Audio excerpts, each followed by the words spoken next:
સુરતની પૂણા પોલીસે પૂર્વ પત્નીનું અપહરણ કરવાના ઈરાદે મધ્યપ્રદેશથી 115 કિલોમીટર દૂર આવેલા 4 શખ્સોને અપહરણ કરે તે પહેલા જ ઝડપી પાડ્યા હતા। આ સાથે પોલીસે આરોપીઓ પાસે એક દેશી હાથ બનાવટનો તમંચો અને અન્ય મુદ્દામાલ મળી 10.30 લાખથી વધુ મુદ્દામાલ જપ્ત કરી કાયદેસરની કાર્યવાહી હાથ ધરી છે। લગ્ન જીવન દરમિયાન મહિપાલ સિંહ ગુર્જરે પોતાના અને પત્નીના નામ પર ગ્વાલિયર મકાન ખરીદ્યું હતું। બાદમાં પત્નીને બીજા સાથે પ્રેમ સંબંધ બંધાતા માર્ચ 2024 મહિપાલ સિંહ ગુર્જરે તેમની પત્ની સાથે ડિવોર્સ લઈ લીધા હતા। બાદમાં પતિ પત્નીના નામનું મકાન લીધેલું હતું તે મકાન મહિપાલ સિંહના નામ પર કરાવવા મથામણ ચાલતી હતી।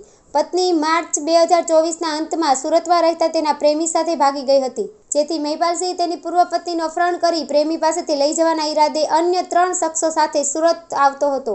જોકે તે પૂર્વ પત્નીનું અપહરણ કરે તે પહેલા જ પોલીસે ચારેયની ધરપકડ કરી છે। પોલીસે તમંચા આપનાર આરોપીને વોન્ટેડ જાહેર કરી કાયદેસરની કાર્યવાહી હાથ ધરી છે। સુરત શહેરના પૂણા પોલીસ સ્ટેશન વિસ્તારમાં પૂણા પીઆઈ તથા તેમની સર્વેલન્સ ટીમને એક આર્મ્સ એક્ટનો ગુનો શોધવામાં સફળતા પ્રાપ્ત થયેલ છે।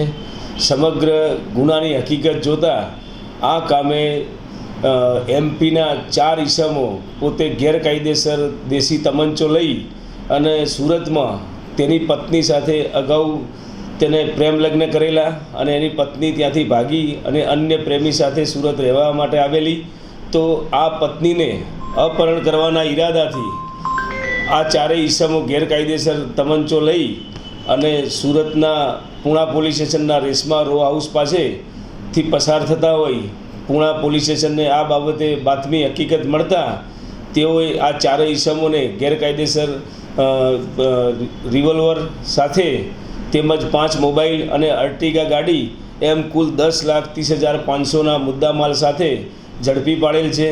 માનનીય સુરત શહેર police commissioner Shri Anupamsingh Gehlot sir તેમજ special commissioner sector 1 sir, DCP zone 1 સરના માર્ગદર્શન હેઠળ ગેરકાયદેસર હથિયારો તેમજ પ્રતિબંધિત શસ્ત્રોને શોધી કાઢવા માટે જે કામગીરીમાં પૂણા પોલીસને સફળતા પ્રાપ્ત થયેલ છે અને આ બાબતે આ ચારેય ઈસમો એની પત્નીનું અપહરણ કરી અને એમપી ખાતે તેના બંનેના નામે ભેગું સંયુક્ત માલિકીનું જે મકાન હતું એ મકાનમાં પત્નીનો હક હિસ્સો હોય તે બાબતે અપહરણ કરવા સારું સુરત ખાતે આવેલ હોવાનું તેમની પ્રાથમિક પૂછપરછમાં જણાવેલ છે।